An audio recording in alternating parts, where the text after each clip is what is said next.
Le hasard est un événement ou une situation qui se produit sans cause apparente, sans qu'on puisse le prévoir ou le contrôler. On en conclut que le hasard est dénué de savoir, tout comme lors d'une rencontre imprévue où la personne elle-même ignore que cela allait se produire. Le hasard n'a pas de volonté, car dire « je l'ai rencontré malgré moi » signifie que la personne a subi l'événement, sans pouvoir le prévoir ni l'empêcher. Le hasard n'a également aucune puissance. À l'exemple du jeu de dés, lorsqu'on les lance, on ne peut pas savoir à l'avance sur quels chiffres ils vont tomber. On attend simplement que le résultat apparaisse, sans aucun contrôle sur lui. On ne peut rien faire par hasard dans un travail qui exige précision et savoir-faire, comme la conception d'un avion. Sans connaissance, le résultat serait forcément désastreux. Comment peut-on affirmer qu'il est impossible de construire un avion sans assembler chaque pièce avec une extrême précision et pourtant croire que l'être humain beaucoup plus complexe serait le résultat de millions de coïncidences? Le hasard n'est pas à l'origine de ce monde et cela se voit clairement avec un exemple aussi précis que le lait maternel. Sa composition, sa quantité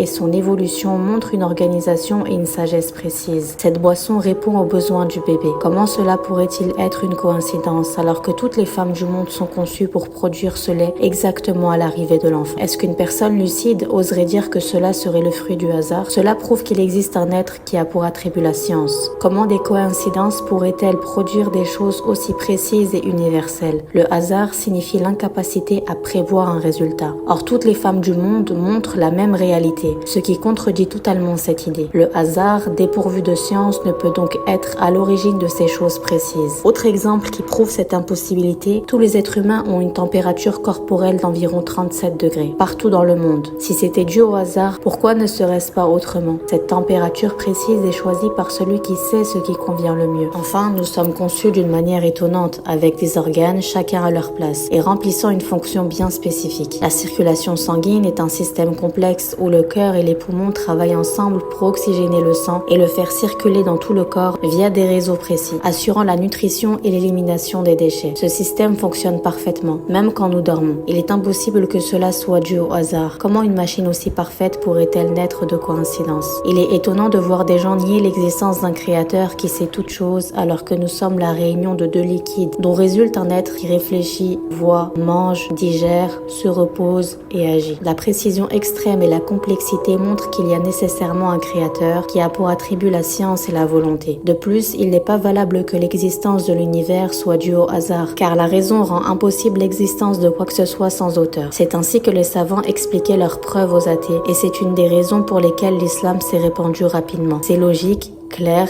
rationnel et impossible à contester.